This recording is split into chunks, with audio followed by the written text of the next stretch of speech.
Welcome, everybody, and thanks for being with me this next hour. You're listening to Everyday Astrology with C.A. Brooks on my YouTube channel of the same name, Everyday Astrology with C.A. Brooks, where we are changing the way that we're listening to the world, and hopefully you'll hear a little something today that will just be something that will give you a little insight into your life or maybe inspire you, that sort of thing. This is August the 4th, 2026. And it is never a dull moment at the cosmic dance. If you follow astrology, that's one of the wonderful things about it. Something's always happening. It's not static. Although this week might feel a little bit more routine than we've been experiencing in the last few months. The highlights include Venus enters one of her home signs, that's Libra, on Thursday, August 6th. Mercury's going to change signs this week too. It's going to enter Leo on Sunday, August 9th. And Chiron, which is actually an asteroid, the Wounded Healer, moves retrograde in Taurus, but he's kind of looking back over his shoulder. And in fact, I'm not going to say that's why he turns around, but he's looking back over his shoulder at Aries, where he's been for like the last, 7, maybe 9 years.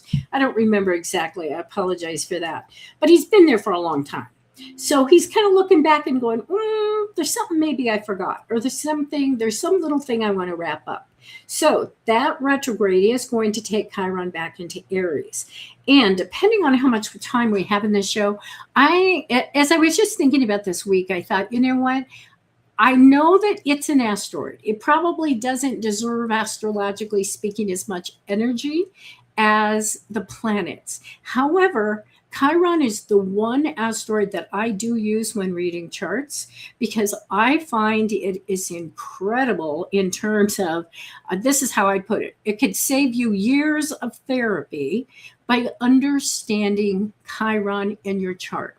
I think it's just a gold mine of information about things that we kind of just keep either deeply hidden or maybe just under the surface. And yes, everything else in the chart is really useful. And every astrologer really has their own hook, what I'd say. The planets that they're always going to go to, the things that they think are the most important in terms of personality.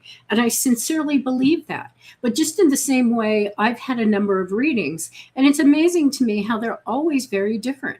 One astrologer will really always look at Jupiter, another will look at Saturn.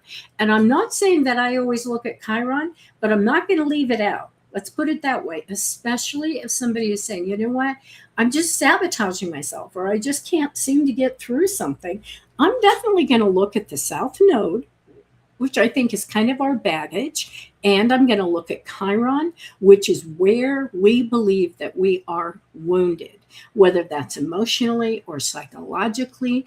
And it's sort of like, if there's ever a place in the chart that represents how easily we say, I am a victim, that's going to be Chiron.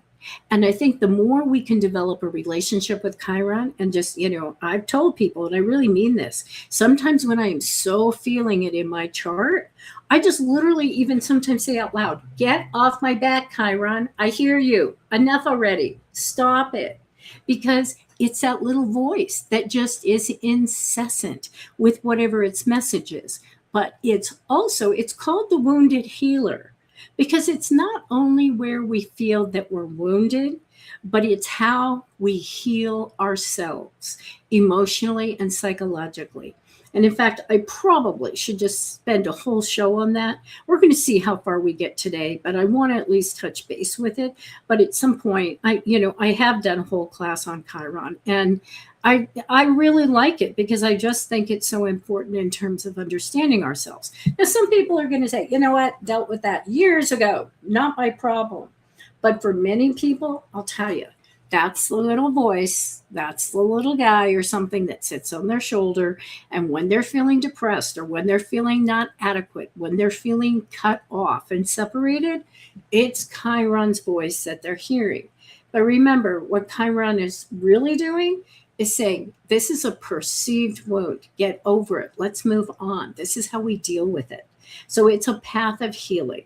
And here again, depending on how far we get today, maybe we'll do more on Chiron. So there again, join me in the chat room over on YouTube.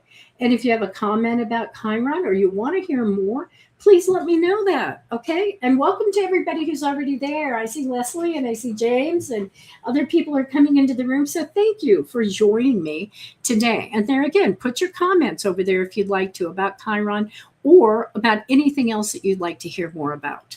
All right. And make sure that you are checking out Mark's Power Peak. That's the online, basically digital newsletter that you can get for free. You subscribe by going to 12listen.com or 12house.com and just hit one of the links and you can subscribe. And we're not going to sell that information. We're not going to sell, your email address for any other purpose. That's all it's for, is to subscribe you to Mark's Power Peak, which is where you can dip into a number of articles on subjects that you probably enjoy, like Tarot and I Ching and spirituality and numerology, etc. All of those kinds of things. And especially, I know for me personally, I used to live in an area where I would say that you couldn't throw a stone without hitting a metaphysical bookstore. Whereas where I live now, they're just not around. And so sometimes I want those online tools. I want that community that I can find online that are doing and talking about the same things that I am. So that's a good kind of lifeline to be just hooked into Mark's Power Peak. Get some information about the week ahead in my column, telling you astrologically what's going on, but also just, reading a number of inspirational articles. All right, so let's get going. The cosmic dance for the week of August 3rd is what we're talking about. And I think compared to what you might call tsunamis or seismic cosmic events of the last few weeks, we've had some really, really big and important things going on. I mean, actually for some time now. This week, by comparison, well, it could seem a little mild, or at least what's going on seems routine and familiar. Because the highlights this week are two planets, specifically Venus and Mercury, that are changing signs. Well, of course, they change signs a lot. And we'll talk about that. Venus is the planet of love and values. So here again, Venus really represents, what do I want to attract into my life? What do I find attractive? How do I make myself attractive? So it's not just love and romance. I mean, don't just kind of push her off and go, okay, I don't need that, don't care about it. This is about what we value. And literally, if you think about it in terms of, and I love to see it this way, this is a stage play. So how are the planets dressed? Well, in Virgo, she's very practical. She might even be wearing, a suit. She's wearing a uniform, or maybe she's got her workout gear on because, of course, Virgo is very interested in health. So that's what she's been wearing for the past month. Well, now she's trading that in for high fashion because that's Libra. And that's going to happen on Thursday, August 6th. And 3 days later, on Sunday, August 9th, Mercury, which is the planet of thinking and communication and connecting all those dots, it's considering auditioning at the local community theater because he's moving out of Cancer. He's coming out of, the burbs, so to speak, because that's the domestic sign of home and family. And he's going, you know what? I want to get on stage. I want to do something out there. Maybe I want to start a YouTube channel. Maybe I want to audition for the local community theater. Whatever it is, it's about me. I want to use my voice. I want to put myself out there. I want to, in some ways, individuate myself because I've been very immersed in family and tribe and the issues that go along with that. And now I want to reclaim some of my own independence with my voice, with my thinking. And remember that Venus and Mercury, those are the two planets that stick pretty darn close to the sun. So just like the sun, changes every 30 days, it changes signs. Well, Venus and Mercury change signs very often also. In fact, because of how close they are to the sun in those quick orbits, they change all those 12 zodiac signs faster than all the other planets. Now, of course, I'm not including the moon. Technically, the moon isn't a planet. We call it a luminary. But the point is, yes, it changes signs every 3.5 days. But of the planets, Venus and Mercury are the quickest. Venus changes signs on average every 23 to 30 days. And Mercury has an average stay, it can be as little as 14 days, and of course it's up in the 20s most of the time too, but it can be as little as 14 days. And in fact, when it goes into Leo, it's only going to be there for 16 days. It's going to be a very short transit. And of course, one of the reasons is because it has been retrograde in Cancer. It's been there since June 1st. That's how long Mercury's been in Cancer because of that retrograde. So once it comes out of a retrograde pattern, it builds up speed. So that's why we're seeing it's going to only take 16 days to go through Leo. So even though, these changes in signs are far from humdrum, they're not. They're big. But in the case of Mercury and Venus, we're accustomed to that rhythm. We're used to them making those frequent changes. And that's why I say it's not like the seismic events of what's been going on recently when we've been talking about those outer planets like Pluto and Uranus and Neptune and Saturn. But let's start with Venus. I think it's a real treat when Venus moves into Libra. And I say that because this is one of her home signs. She rules Libra. Now, by the way, the other sign that she rules is Taurus. And you see that, the way they're very different is that Libra is an air sign. It's about, talking and connecting. It's about artistic pursuits, being diplomatic and gracious. This is about having parties and entertaining and just being out there. Taurus, it's not that it doesn't do that, but Taurus is much more pragmatic. So when we kind of look at the differences, Taurus is much more interested in security and safety and the resources, the money. So when we see Venus in Taurus, we certainly are doing things like maybe we're buying more furniture. But there again, most of the things that we're motivated to do through Venus and Taurus have to do with creating more security and safety in our lives. Nesting, doing something that, or building a business, that kind of thing. Maybe even gardening. Whereas Venus in Libra is going to emphasize a little bit more what I call the appearances, how things look. She wants everything to be beautiful. This is where, at least and we may notice this in our minds, all of a sudden we're tired of things looking dull or dirty or not shiny. We're looking for more balance. And so when Venus is in Libra, it really nurtures our creativity, our artistic style, and our social lives. Because Venus here, she kind of, there again, she's whispering in our ear and saying, wake up. She's attracted to beauty and harmony and peace. And of course, justice. Never forget that about those scales. They want things to be fair and balanced, but justice is a part of that. And desire for relationship. And I would remind you that this is an assertive cardinal sign. And I say that because Venus in Libra does have a tendency, I'd say. She's one of those signs, she so wants to get along with other people. She wants to be nice. She wants to be polite. She wants to be graceful, and she wants to be gracious. So she more eagerly can embrace the interests, concerns, and habits, the lifestyles, and the friends of her lovers and of her friends. So there again, even though she might not pick somebody out in a crowd, she go, well, they're your friend. I want to get along with you. I want to love that too. I want to love what you love. She's more likely to do that. She's more amenable to that, much more accommodating than some of the other signs. But I mentioned the cardinal because cardinals still are those very assertive signs. So this is no pushover. This is, you can't just make Venus in Libra do whatever you want. She's got a mind of her own. But what does she want? She wants to relate. In the sign of partnership, Libra fares best when she's connected to others.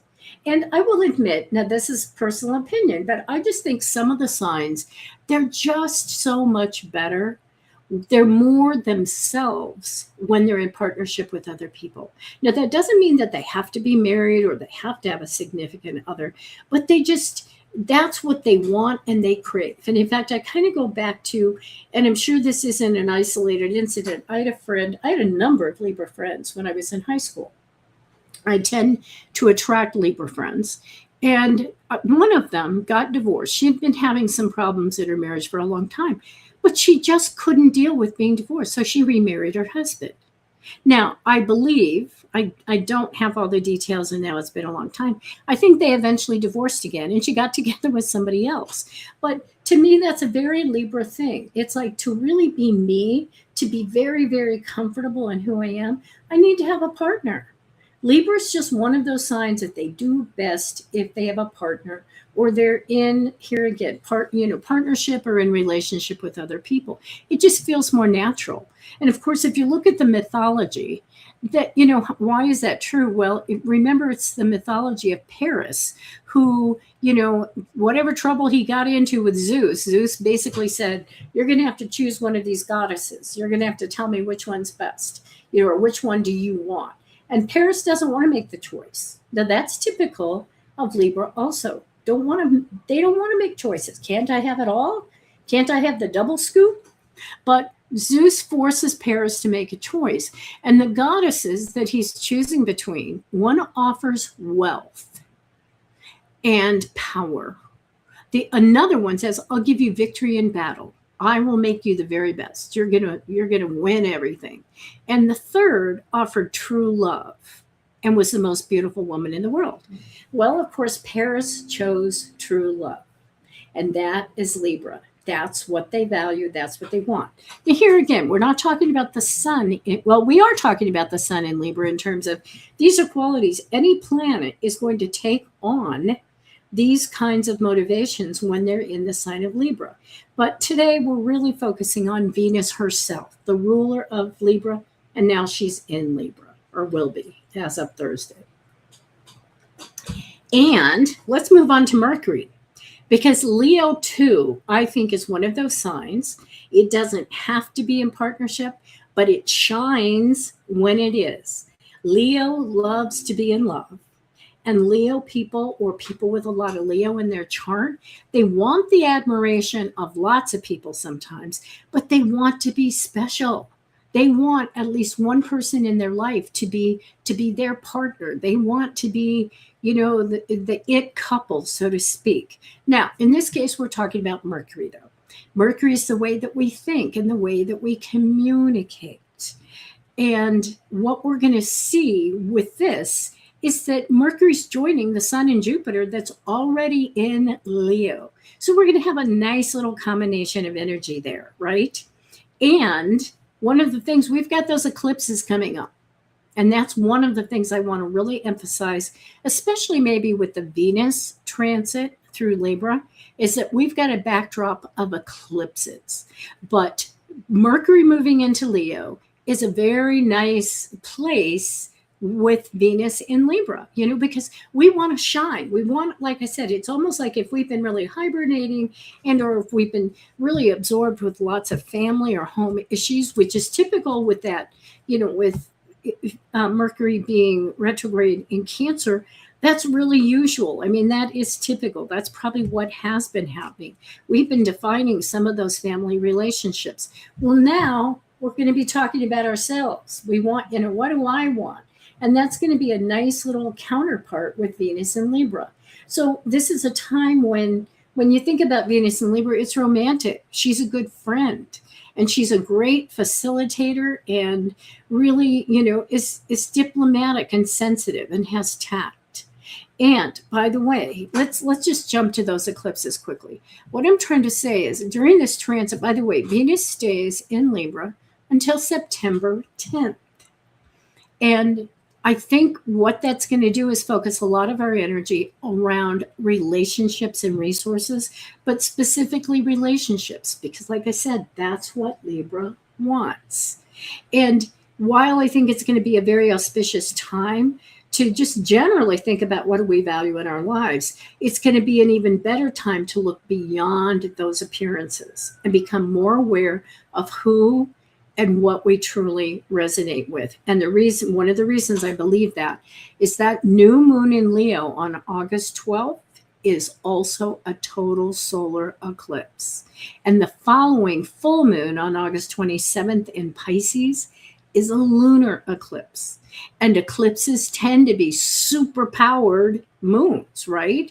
They're associated with new information, sometimes just falling into our lap, something we weren't expected, just new information coming in, new people coming in.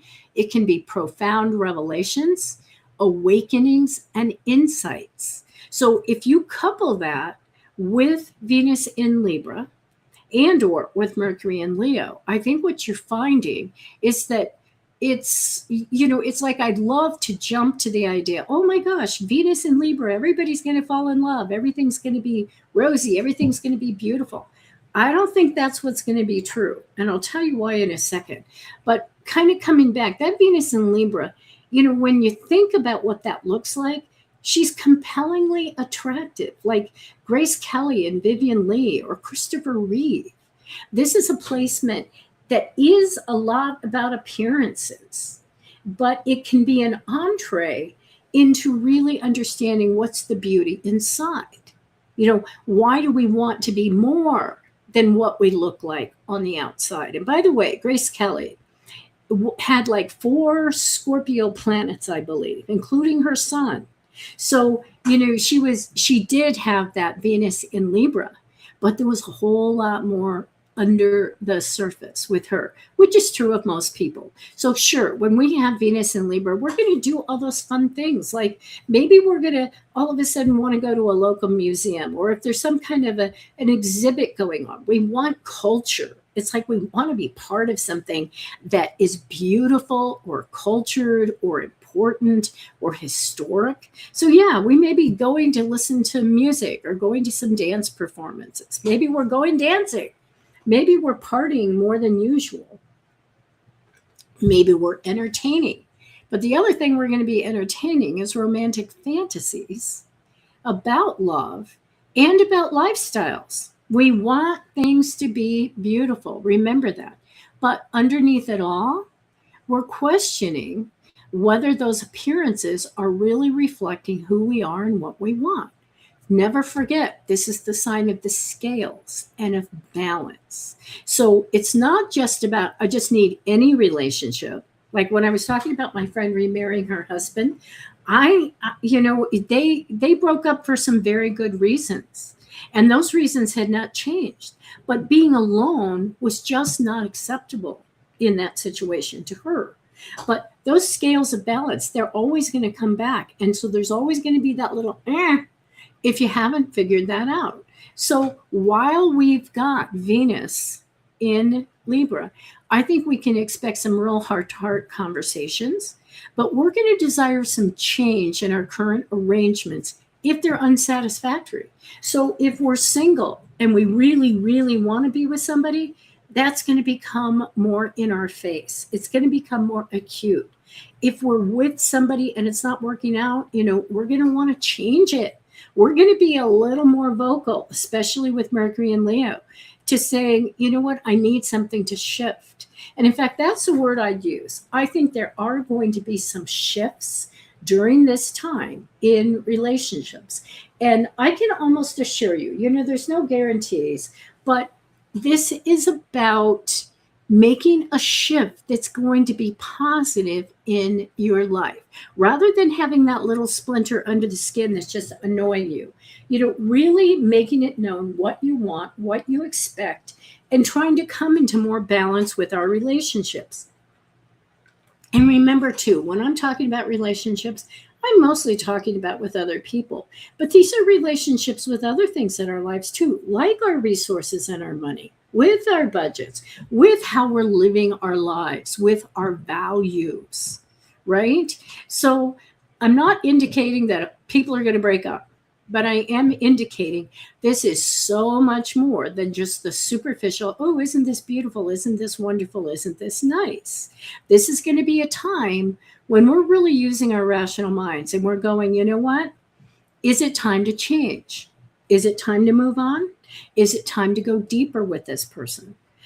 I think some of those issues are going to come up for people, and just expect that it is. and then see what the eclipses will bring, or see what, just generally being open, just observing your life, observing your feelings. What's it going to get for you, right? All right, I was going to give you some quotes, but I think we're going to move on because I really want to make sure we have time for Chiron. All right. All right. And there again, I've got some quotes of people that have Venus in Libra. You can find those in Mark's Power Peak. All right. So with Mercury and Leo, we don't want to give it short shrift, but I do want to emphasize once again, it's been a super long time in Cancer. And in some ways that was really good, because I think that did give us a foundation of really trying to figure out where's our place with our tribe. How much energy, how much interaction or energy do we want to participate with family or with those people that we consider to be our tribe? And like I said, I really think that was a time of self-reflection, but also just about all those issues, because in one way or another, our lives can really be defined about or by how we make those relationships. And I'm not saying you have to be with family. I'm saying, but understanding what is your connection with those people in your life, your connection with your past. But now, when Mercury goes into Leo, we're ready to emerge and just go, this is about me. And some of the people that have Mercury in Leo, you'll find that in many ways, they're performers, they're confident, they're playful. There's dramatic sides to them. And I'm thinking Ringo Starr, Mick Jagger, Julie Newmar. Talk about dramatic. But you'll also see Mercury in Leo, the side of Leo that is the king, that is nobility, that wants to be a leader, that wants to be an influencer. That's where it comes out when you see people like Napoleon Bonaparte or Nelson Mandela or Barack Obama. Those three all have Mercury in Leo. So the other thing, though, is reaching for that center stage is not an overnight sensation like a lot of us want to think. And that's where I would bring you back to Leo is a fixed sign. Its modality is fixed. It's fire, that's its element, but it's a fixed sign. Just like we were talking about Libra being cardinal. Well, what's the job of a fixed sign? Is to hold the energy in place, to be persevering, to make sure, to give things a time to develop. So with Leo, once they're reaching for success, they're also learning from failure. They're continuing to move forward. They're going to plug away at something. And so there's that tenacity and perseverance with Mercury and Leo. And it's going to be a short time, just like I said, only 16 days. That's the only amount of time that window is going to be open, because on August 25th, Mercury's going to move into Virgo. So remember that for this sign, Leo, it's about self-expression. It's really about saying what I want. And there again, sometimes differentiating ourselves from the family that we came from, or maybe the tribe that we're currently involved with. And we're never, with Leo, quite free of attachment, of approval, because of course we want people to approve of us. We want people to be our audience, but we also really want to be able to vocalize what we want, our own set of rules. How do I live by my own set of rules in a community that will applaud me, or a community that appreciates me? Remember, too, that Mercury in Leo supports grandiose ideas and dreams. It wants to build self-confidence. It wants to do everything with a flair. And those of you who have been listening to me for a long time know I always come back to, this is iconic for me when I think about Mercury in Leo. It's the song by Toby Keith, I Want to Talk About Me. So if you're not familiar with that song, I encourage you to look it up on YouTube or whatever and just listen to the lyrics, because I want to talk about me. We usually talk about you, but now I want to talk about me. So one of the ways to make the most of this transit is to just be playful with that kind of energy, to be that curious child who says, it's okay to show my colors. It's okay to take a leading role in my life script and be who I am, to make a mark on the world. That's okay. I want to do that, and I'm going to. So that's kind of a wrap on those two planets. And of course, with astrology, we could talk about any of these things forever, at least I could. But I want to move on to Chiron. And I also noticed people in the chat room are making comments. Donna is saying, CA, I enjoy your shows. I would love a show centered around Chiron and its meaning in the signs and houses. She has Chiron in Sag in the 6th house. I'd like help in understanding it. Okay, well, I'll tell you what. We don't have quite 30 minutes. We've got 25. That's a very short time to go through this, but I'm going to try to at least touch base on each of these so that if you're listening and you know where your Chiron is, and I'd encourage you, if you don't have a chart, there's lots of places you can get it for free. You can certainly connect with me on 1-2-Listen if you'd like a session and you want to look at some of this stuff for yourself. But let's just go through it, and it deserves more than we're going to give it here. And thank you, by the way, Donna, for that, because maybe we will do a more in-depth show. But I'm going to kind of touch base on some of the ideas that are about Chiron. So, and by the way, Chiron, there again, is an asteroid. And why is it coming up this week? It's because it recently moved into Taurus. And there again, I apologize, I don't remember exactly how long it was in Aries. I think maybe as long as 7, maybe 9 years. But it's going to begin a retrograde pattern, or it did actually yesterday, Monday, August 3rd. And what it's going to do is by September 17th, it's going to move back into Aries. So just like some of those outer planets where we thought, okay, it's really moved on. It's moved out of Aries and into Taurus. Not true, because it's going to go back into Aries. And I would encourage you at some point to become a fan, of this asteroid. But specifically, for those of you listening, if you have planets or what I consider a sensitive, like maybe a house cusp between 26 Aries and 0 Taurus. So that means 26, 27, 28, 29 Aries or 0 Taurus specifically. You might want to tuck this information kind of in the back of your mind, because those are the areas that are really going to be activated by Chiron. And, it's just one of those things. Everybody else might be going, I don't even know what you're talking about. Well, then you look at your chart and you go, ooh, Chiron's waking up my Mars. Chiron's waking up my Saturn, or whatever it is. But Chiron, to me, can be kind of misunderstood. And maybe that's true of all the planets. And I think maybe I'm saying that because I struggled a lot with finding good information on Chiron. I bought multiple books. It was only discovered in the 70s. And so we don't have hundreds or thousands of years of data on Chiron other than those people who have gone back and looked at it historically, which people have. But I found that a lot of the books I personally was not relating to. Now, that doesn't mean somebody else wouldn't, but the one book I finally found was by Martin Lass, Lass.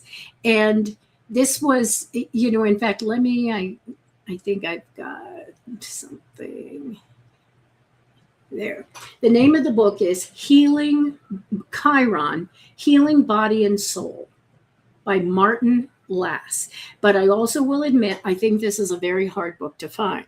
The last time I tried to find it, it was out of print, and any used copy was like, I think more than $200 or something. But things change. So those books now may be available. Personally, it was like the first one I found where I thought, okay, this I can relate to. So here's Chiron. This is by Martin Lass. Most of what I'm sharing with you is his material. Now, I may have embellished it because I've lived with it for quite a while. I've had the book for, 20 years. But I just want you to know this is his material. This is not original to me. I'm just trying to be the channeler, the conduit for this information. But Chiron is the asteroid, that what it represents in astrology is the healing path, because it has to do with, and here again, I'm going to get some other notes up here, so I can just kind of give you some hooks. It's the healing path, but it shows us where our deepest spiritual and emotional wounds are. You might say psychological. But within those wounds, and I always like to say perceived, because, a lot of times, do you know how somebody can tell you a story and you realize they're interpreting it completely different than the way you would interpret it? And I think that's very much about Chiron, because I'm not saying that if somebody said, yes, I was an abused child, you would go, oh, well, get over it. That's no big deal. But on the other hand, some of the things that we hold on to that become those wounds, they are more about our way of seeing them than they are about anything real. And with Chiron, I think it's representing spiritual and emotional wounds. Or if you know the idea of spiritual angst, it's like, I've been left. God doesn't remember me. God doesn't know me. Or I didn't get my share of the goodies in life, or something like that. But Chiron can also represent, when we look at the sign and the house that it's in, it can represent a place where we lack confidence and where we overcompensate, where you take that kind of energy and we do it and we do it and we do it, overdo it, because we're convinced that we don't do it well.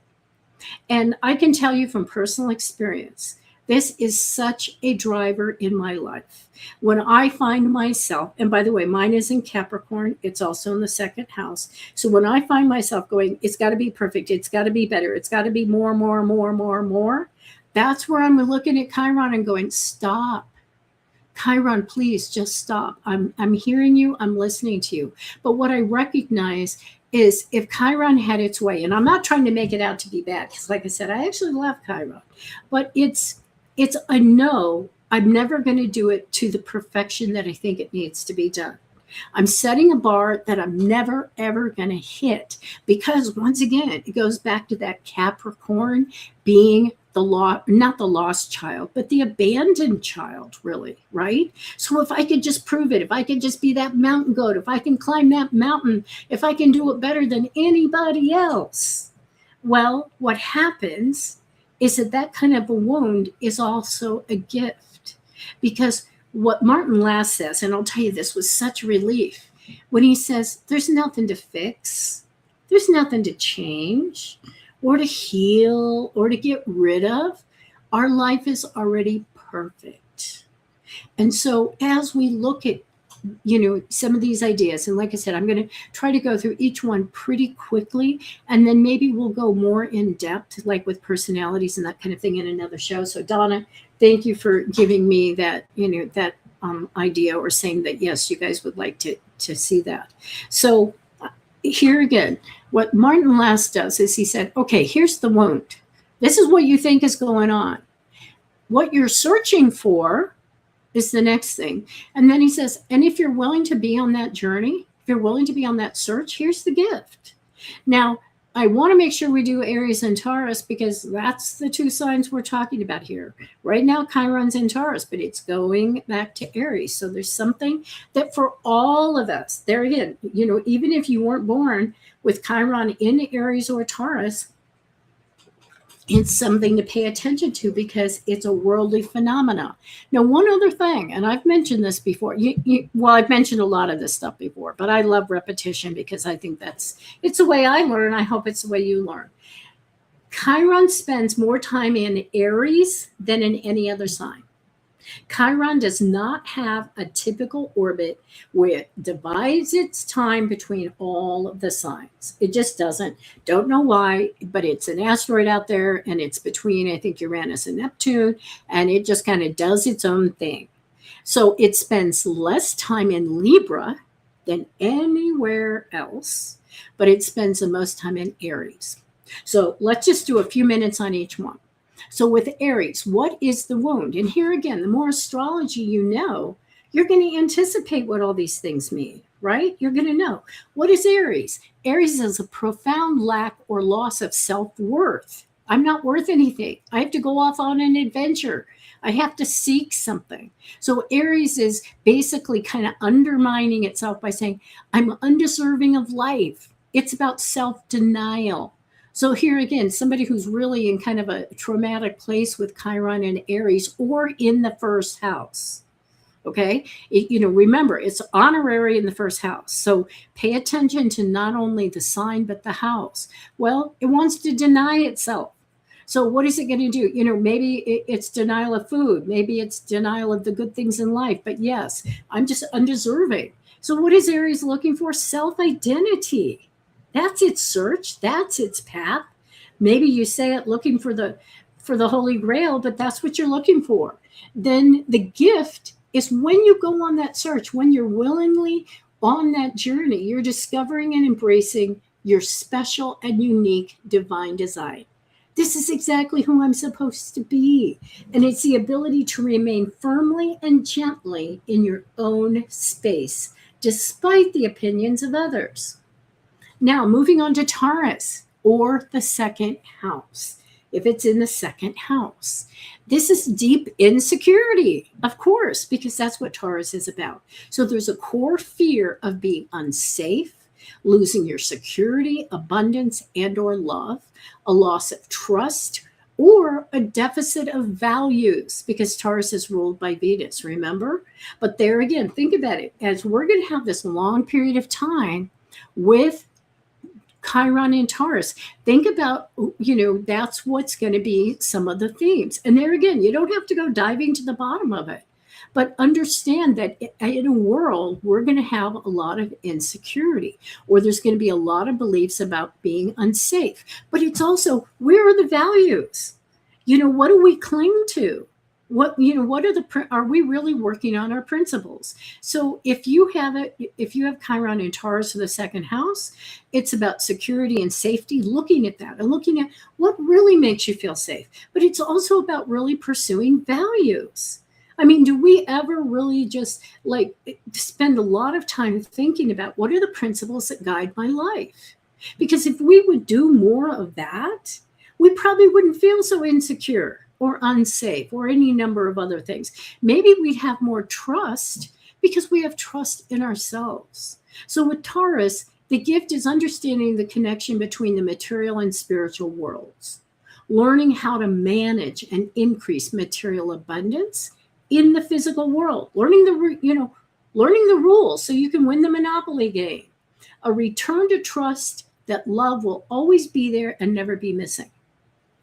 All right, now I know I'm going fast. Gemini. So if you have Chiron in Gemini or in the third house, remember this is all about communication. This is partnership, siblings and community. So in Gemini, it's a feeling, the wound is feeling unable to communicate with others, being verbally inept or unable to fit in socially, or unintelligent, unable to see connections. And I'll tell you, that's what I see. I cannot believe how many people I've talked to who have Chiron in Gemini, and they don't think they're smart, when the truth is, as I'm looking at them, they're pretty brilliant. And sometimes they really did have things in their childhood where they were in school and they were diagnosed with, some kind of learning disability. But remember, this is a perceived disability. This is a perceived, and maybe there was a reason, maybe that really will help them in their life understand or be more generous with other people. There again, we'll get into some of these details. But so what are you looking for if it's in Gemini? You're looking for understanding and awareness and integration. Education is your friend. Learning to be a good talker, learning to be a good listener, rapport with other people. That's what you're looking for, because you feel like you're missing the connection. And so what happens when you really pursue that? You feel a unique and deeply thought out, coherent and intuitively intelligent understanding of yourself and other people. You learn how to share ideas and understand ideas with other people. You build great rapport in your life. All right? All right, Cancer or the fourth house. And here again, when you know astrology, you recognize what these issues are. You recognize this stuff. So with Cancer, it's a core belief and feeling that love was lost. Maybe it was never there to begin with. Mommy didn't love me. Daddy didn't love me. I'm never going to find that in the future. The belief that the world is not supportive or nurturing or caring or loving. A core belief maybe that we're unlovable. So what are we looking for? We're looking for our roots. We're looking for the source of love. We're looking to find that kind of sense of peace with, mom, with dad, with that kind of, with the love within. And so the gift is the discovery and recognition that, guess what? It was always there. We've always been lovable, regardless of anything that happened in our lives. And like I said, I'm not saying that something didn't happen in our lives, but I'm saying this is still an emotional, psychological perception rather than reality. All right, Leo in the 5th house. If it's in Leo, feelings that we cannot express ourselves. Here again, go back to the conversation about Mercury and Leo. I want to express myself. I want to have a life spark. I want to be creative. And somehow that's been damaged. Somehow I've been, prevented from doing that. And so we're on the search for being spontaneous and just giving ourselves permission to sing and to be unique without defense or guilt, to go beyond ego and personality. So what happens? We find out that we are shining. We have the ability to create, to self-express, and to celebrate, and understand that our life is a gift. Okay, Virgo, 6th house. Okay, Donna, you said yours was in the 6th house, I think. Okay, this is a feeling of being incomplete, fragmented, scattered, disconnected, or impure. Because remember, Virgo, it's that sign of perfection. So Chiron here is the feeling that something's wrong with us, physically, emotionally, mentally, or spiritually. We need to be fixed. So we're constantly looking because, boy, I'm broken. People are going to find out. I know I'm broken. Continual dissatisfaction and discontent is how it tends to manifest. So there again, you might want to look at what, do I just pick myself apart all the time? Am I always operating on some level that something's wrong? So the search is for wholeness and soul satisfaction. The search is for integrity and understanding purity and getting things right and forgiving yourself when you feel like it's not. So what do you get? The acceptance of a divine plan that's already in perfect balance and harmony. Learning to love things and people just as they are. Being grateful, having gratitude, the ability to integrate masses of seemingly unconnected information into a picture and understanding they all belong. All these pieces, there again, if anybody's been an artist, art works because there's a contrast. There's a contrast of textures. There's a contrast of colors. There's a contrast of light and dark. And so finally, Virgo understands, oh, this is a whole picture. All those pieces belong there. I don't need to judge any of them. Okay, Libra, or in the 7th house. Here again, this is partnership, right? So the wound is feeling alone or incomplete and separate. Feeling like something is missing. If I don't have a soulmate, if I don't have, a partner, then, everything in my life is imbalanced. But generally, just not being able to find balance in your life. So the search is for those missing pieces of ourselves that we think are in other people, but not necessarily. We're looking for beauty and proportion and balance and harmony, all those things we talked about with Libra. And of course, what do we figure out? We realize it's already there. It's already within us. Now, hopefully you're seeing what the pattern is here. A lot of these, I think you could take probably any one of these and go, that's me, because they are all very similar, even though they have different manifestations because of the signs, but they're all the same thing. We all think we're missing out or that we're not deserving, and that somehow if we could just put our finger on that everything would be okay. And what we ultimately realize, it's already there. We already have what we need. We're complete and we're perfect. It doesn't matter whether we've got this soulmate or everything looks perfectly balanced in our life. Okay, if it's Scorpio or in the 8th house, this is a core feeling of being disconnected from the spirit, from God. It can be a deep-seated fear of loss or death. This is a very psychological one. Just learning to find trust in a spiritual discipline or in spirit or transformation, really embracing the idea that change is always in your favor. And so it's the discovery, the recognition and embracing a loving spirit and creator, an inner voice, understanding once again, it's already there within you. Sagittarius or the 9th house. Here again, what is Sag doing? They're running all over looking for meaning. So it's a feeling of meaninglessness. There's no point in life, or a loss or absence of inspiration. There is no big picture. So what are they looking for? They're looking for meaning. They're looking for the big picture. They're looking for the master designer.